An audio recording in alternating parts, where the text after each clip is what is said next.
It's a mighty good thing for Russia, a mighty good thing for Japan, and a mighty good thing for me, too.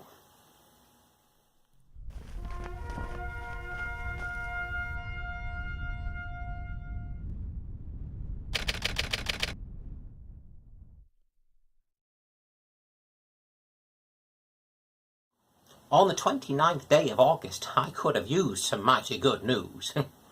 For 3 weeks, the Russian and Japanese delegations had been meeting in Portsmouth, New Hampshire, near the naval yards, to discuss an end to the conflict between the two empires. Both of them had been trying to exert their influence in Asia, and it had cost both sides dearly. But they had agreed to come to the United States, and things were going quite well in the negotiations.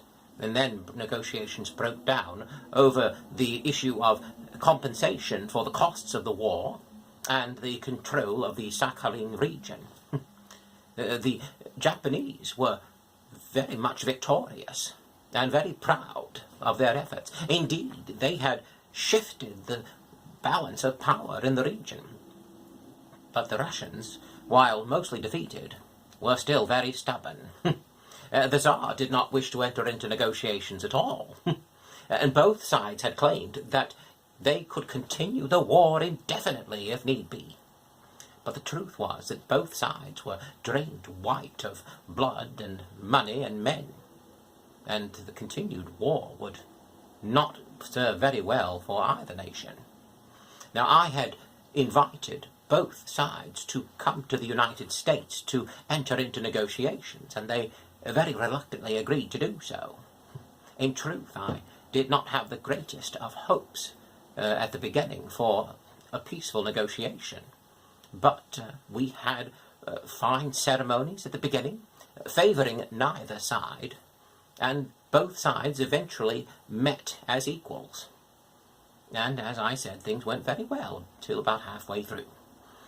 Now, I never set one foot in Portsmouth myself, but I had invited both delegations to send representatives to me at Sagamore Hill had they any difficulties. And believe me, they did. Both sides came to me at numerous occasions. The Japanese were very receptive to my suggestions of compromise. The Russian delegation was a bit less so, but the Japanese had the wisdom to stop asking for recompense for the war costs.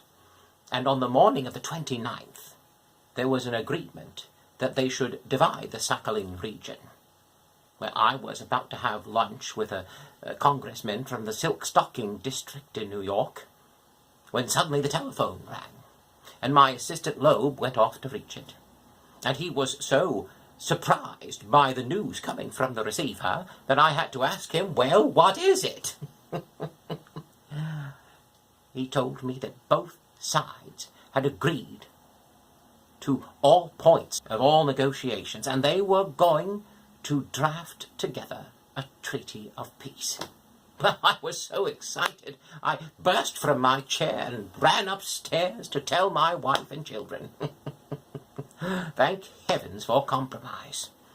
Indeed, we had a mighty good and happy lunch after that, I can assure you.